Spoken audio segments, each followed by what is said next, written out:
Assalamualaikum warahmatullahi wabarakatuh. Nama saya Lani Warman, kelas 12 IPS 3, nomor absen 19. Dalam video ini saya akan menceritakan tips sejarah seorang tokoh, yaitu Insinyur Soekarno.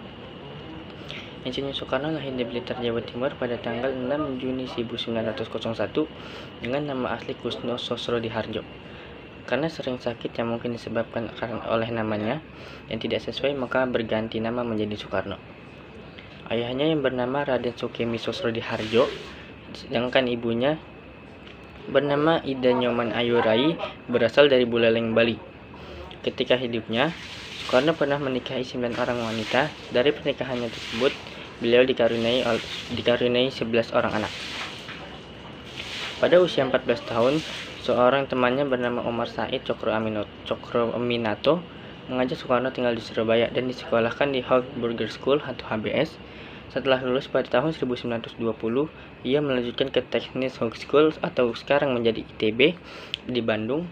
Ia mengenyam pendidikan di ITB selama 6 tahun dan kemudian mendapatkan gelar insinyur pada tanggal 26 Mei 1926.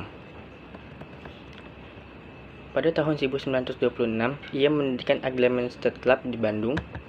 Organisasi ini akan menjadi calon Partai Nasional Indonesia. Organisasi ini didirikan pada tanggal 4 Juli 1927 dan kemudian mengamalkan ajaran Marhanisme. Tujuan dari berdirinya Partai Nasional Indonesia adalah agar bangsa Indonesia bisa merdeka dan terlepas dari jajahan bangsa Belanda.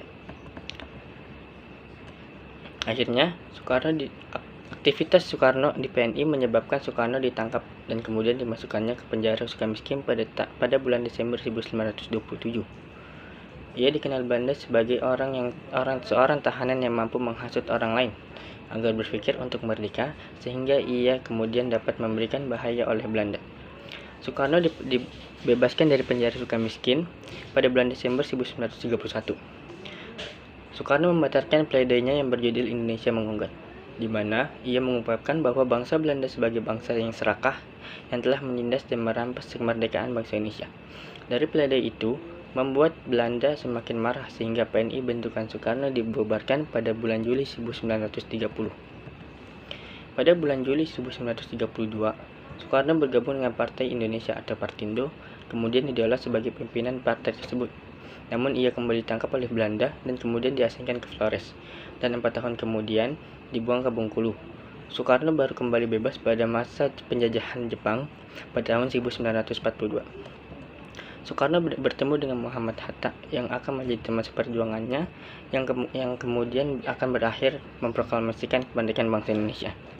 Pada tanggal 17 Agustus 1945, Soekarno dan Muhammad Hatta memproklamasikan kemerdekaan bangsa Indonesia dari penjajahan Jepang, di mana pada tanggal tersebut juga diperingati sebagai Hari Kemerdekaan Bangsa Indonesia, dan Pancasila kemudian dibentuk oleh Soekarno sebagai dasar dari negara Indonesia.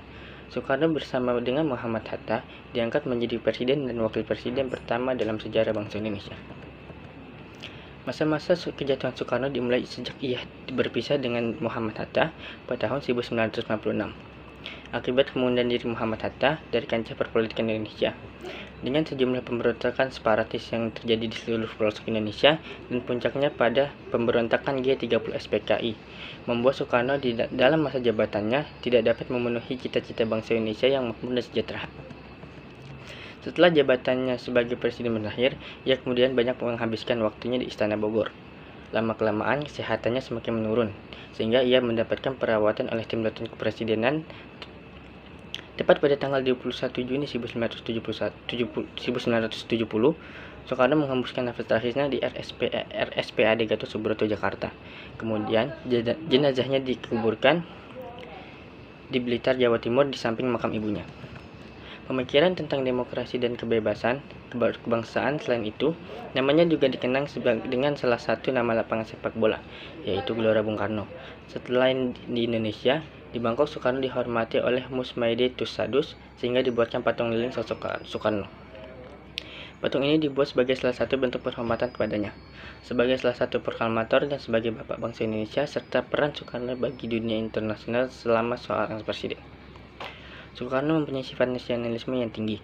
Sudah sepantasnya sosok beliau dihormati dan dikenang jasa serta perjuangannya oleh orang Indonesia maupun penjuru dunia. Karena perjuangannya, Indonesia kini dapat berdiri di atas kakinya sendiri. Itu cerita dari seorang tokoh terkenal yaitu Insinyur Soekarno. Sekian dari saya, Lani Munawwarman. Wassalamualaikum warahmatullahi wabarakatuh.